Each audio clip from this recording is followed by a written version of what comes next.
The day I got laid off, my system uptime dashboard was still glowing a perfect 100%. No red alerts, no server hiccups, no one crying in Slack about batch failures or report lags. It was beautiful, immaculate, and entirely the reason they shoved me out like a Craigslist couch during a divorce. You've done an excellent job, Erica, HR cooed like she was putting a kitten to sleep. Truly, you've made everything so efficient that, well, there's just not enough work to justify your position anymore. I stared at her.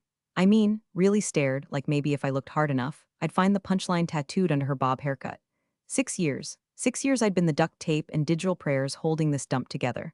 Bash scripts that spun up compliance reports in seconds. Batch jobs that processed payroll faster than the actual accountants. An alert system so finely tuned it pinged a dev smartwatch before their pipeline failed.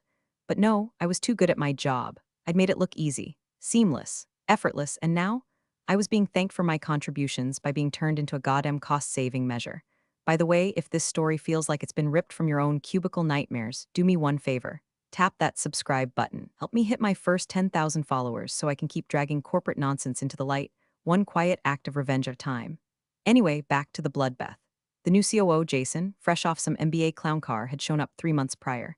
He wore too tight shirts, weaponized buzzwords, and an ego inflated by LinkedIn likes. One of those guys who thinks synergy is a personality trait.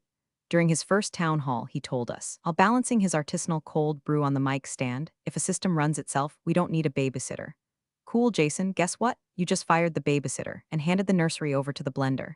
He didn't understand infrastructure. He didn't want to. To him, my scripts weren't elegant, invisible safeguards, they were receipts for dead weight. What no one realized was how many of those scripts had teeth. Not malicious, not dangerous, just fragile, like leaving a bowl balanced on the fridge. Bump the door wrong, it crashes. Look away for too long, say goodbye to your leftovers and the dog's peace of mind. Take the backup handler. I built it after our outsourced vendor failed to restore 2 years of archived emails. I coded a new system in a weekend, wrapped it in an autodoc tool that generated HTML manuals nobody ever read. It even emailed a summary to IT once a week. Buried in that doc on page 14 under manual execution flags was a single line. Bypass auto equals true, disables scheduled backups unless flag is toggled manually. It was there. Documented, transparent. It even had a note, use only when maintenance requires temporary suspension. Reset ASAP, nobody ever used it. Nobody even knew it was set to true because I set it once during a dry run. And then they laid me off without reviewing a single configuration. My access didn't vanish immediately. Their offboarding checklist, crafted by someone who thought Jira was a Pokemon, revoked privileges in stages. HR assumed IT would pull me. IT assumed HR would handle it.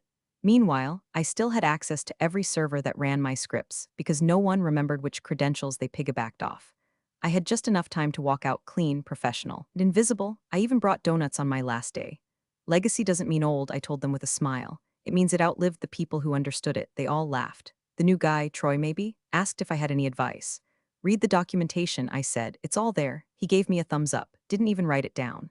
I packed my bag, tossed my badge in the collection box like I was quitting a gym I never went to, and walked out into a cold January wind that felt like freedom wrapped in static. My face was calm, my pulse steady, but inside, I was a matchbook with one stick left and someone just struck it. It was a Tuesday. Of course it was a Tuesday. Tuesdays are the beige wallpaper of betrayal. You don't expect decapitation before lunch on a weekday that bland, but there I was, summoned to conference room C like a dog being called in from the yard. No subject line, just quick sync, I already knew. The HR rep was new, young, still believed in phrases like work-life balance and company culture. She greeted me with that damp, forced smile they teach in HR school, like she was about to offer me a mint and a hug instead of a bullet. Erica, thanks for coming in. First, I want to say we're so impressed by what you've done here. Ah, the eulogy tone. You've streamlined over a dozen systems, removed redundancies, and, frankly, created something really beautiful. And there it is. The guillotine clanks into place. You've essentially automated yourself out of relevance. I blinked. Automated myself out of relevance. Like I was a dishwasher that cleaned too well and made the chef feel bad. Excuse me, I said, keeping my voice level, just the right shade of polite disbelief. She gave a rehearsed little head tilt. It's a good problem, really. You built systems that maintain themselves. You've essentially completed your project. I let out a short laugh. I wasn't aware my career had a deliverable. She flinched, probably sensing I was about to pivot from professional to burning this place down with my eyes. So she reached for the corporate pacifier. Now, I do want to clarify this isn't technically a termination. You haven't been fired. You fulfilled your objectives and well. With no new scope identified, no new scope.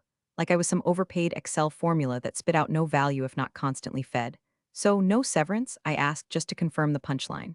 She folded her hands, suddenly very interested in her own cuticles. Since this isn't classified as a dismissal, there's no severance package outlined under the existing terms.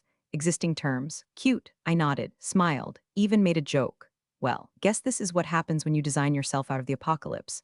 She didn't get it, but she laughed anyway, one of those polite, brittle little noises that echoes off glass walls like a ghost's cough.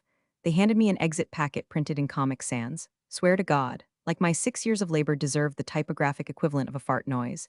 Of course, she added, your access will be disabled shortly. IT has the handover list. Shortly, which meant not yet, which meant opportunity. See, the beauty of quiet infrastructure work, the real magic, is no one remembers how you hook things up. They just know it works.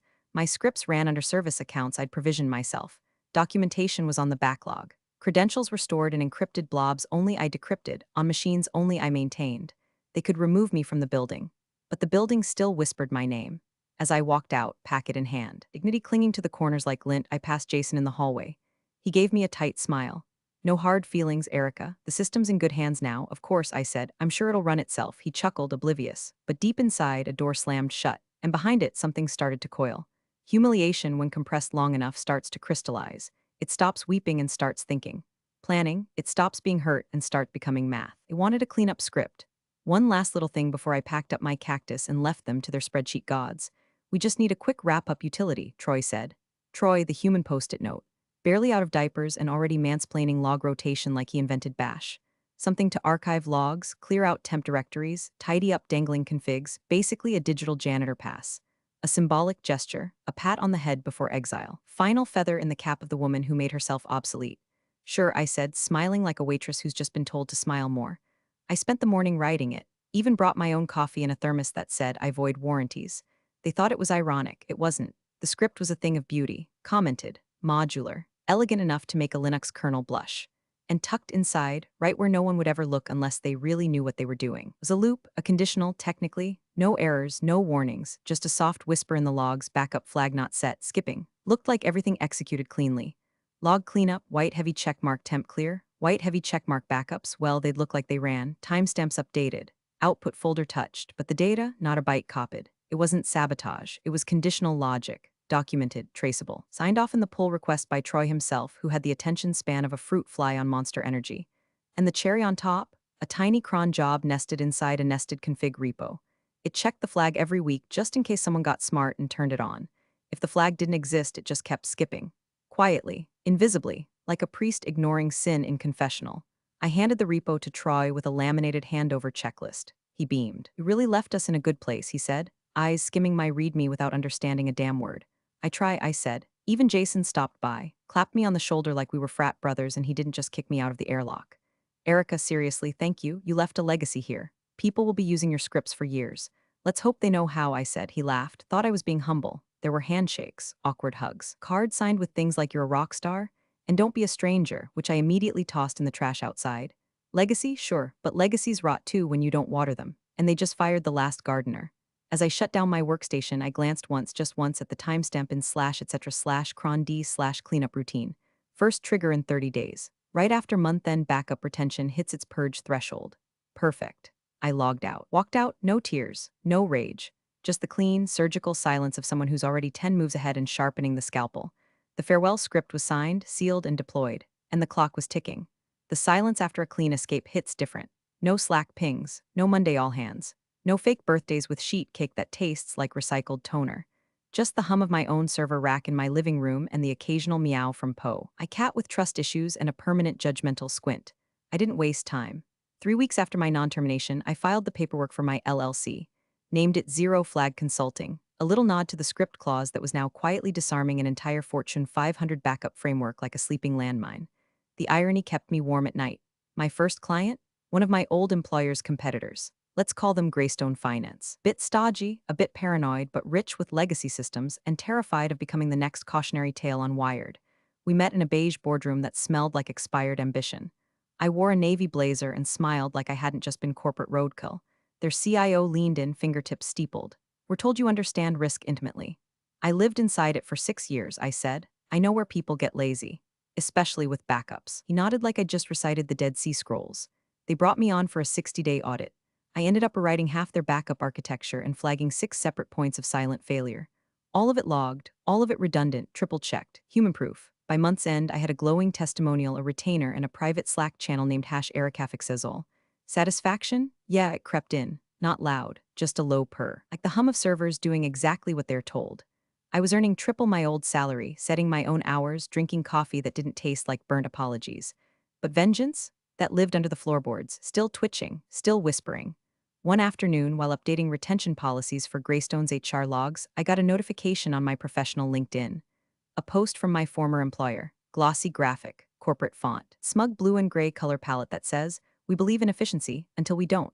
Celebrating streamlined ops. Thanks to internal innovation and strong leadership, we've optimized our systems and reduced operational overhead by 28%. Excited for what's ahead.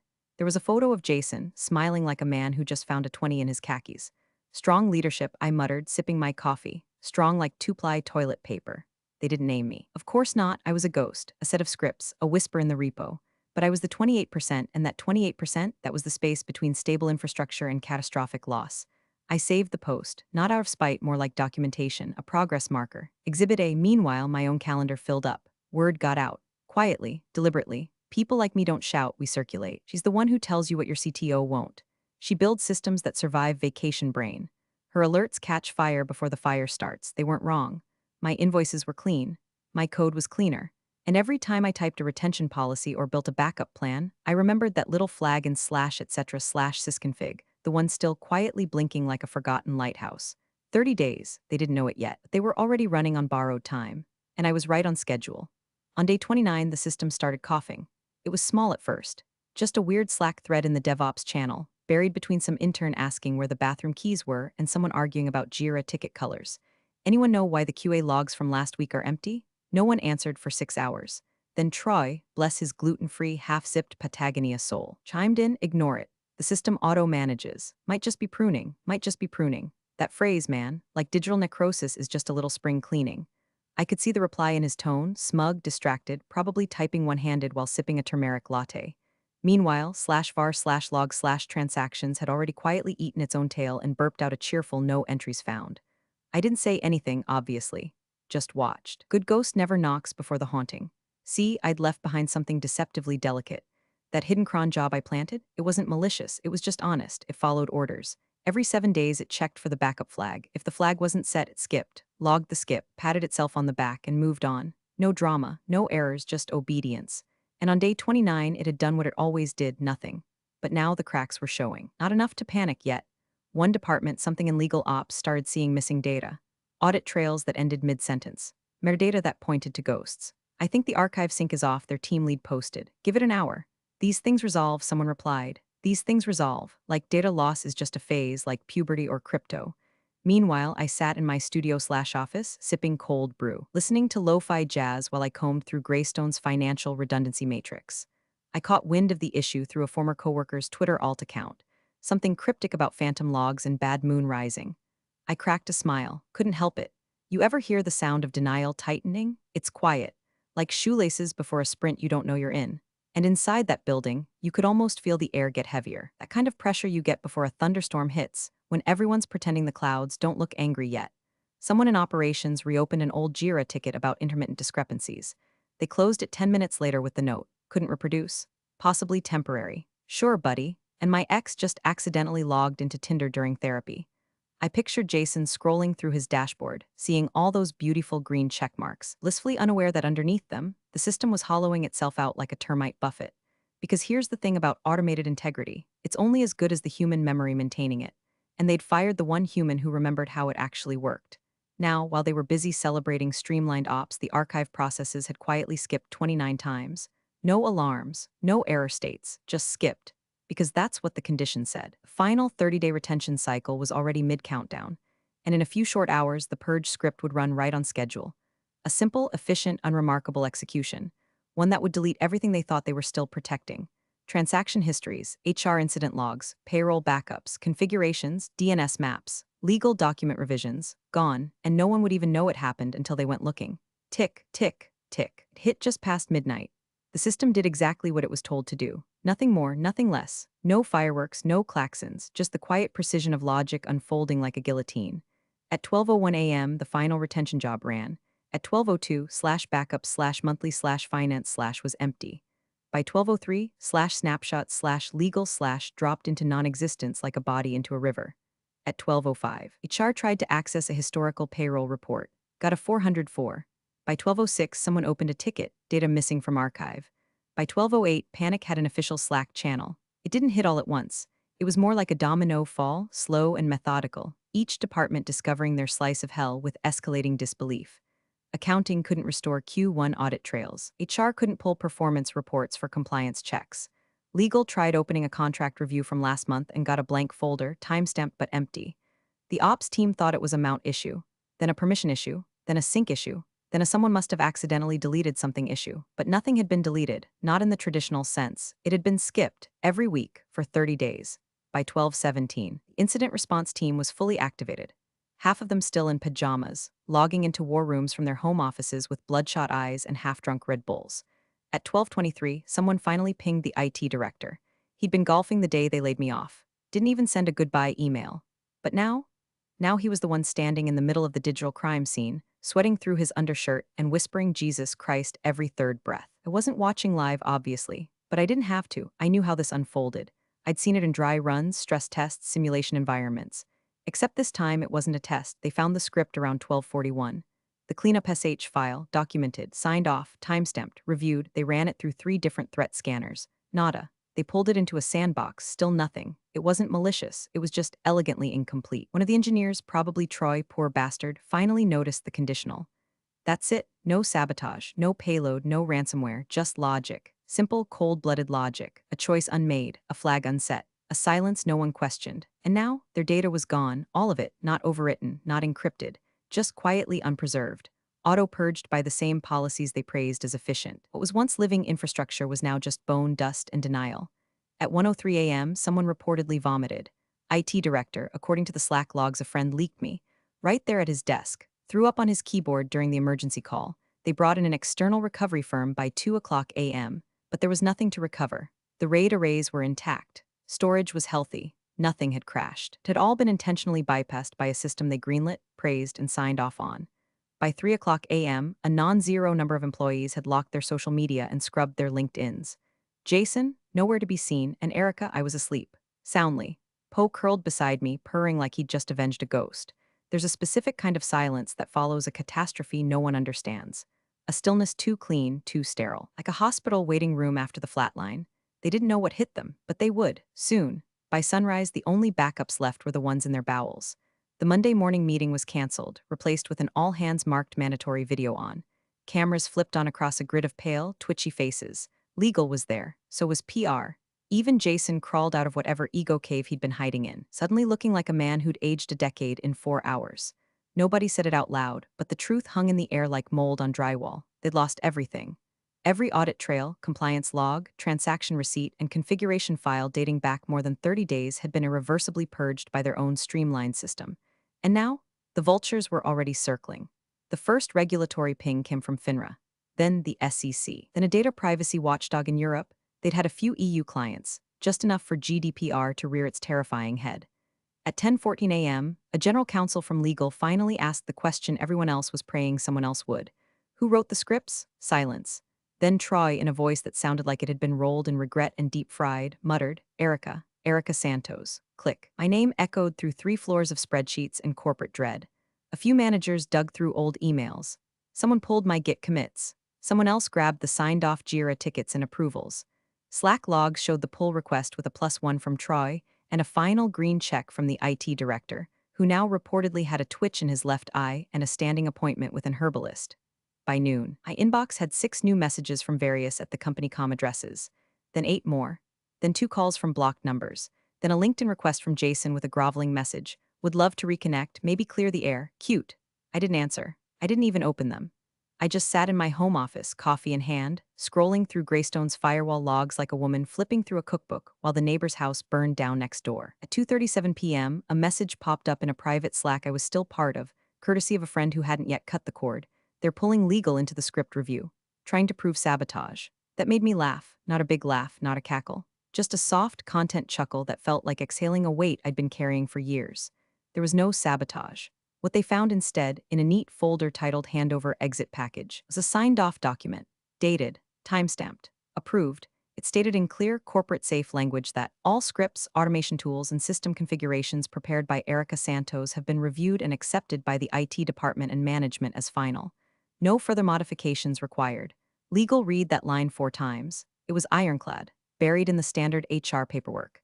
They'd absorbed the liability the moment they cut me loose. No one had checked the fine print. No one ever does. By late afternoon, the company's stock took its first hit.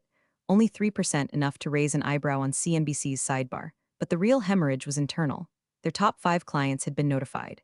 Due to an unforeseen technical issue, we've experienced partial archival loss, blah, blah, blah. Corporate poetry for "we lost your money" trail and can't prove we didn't. 2 hours later, word leaked to a trade publication. Headline: streamlined out of existence. Major finance firm suffers silent data wipe. They didn't name me, but the smart ones, they knew. And me? I was sitting in the sun, laptop closed, watching Poe chase a sunbeam across the rug while Miles Davis played in the background.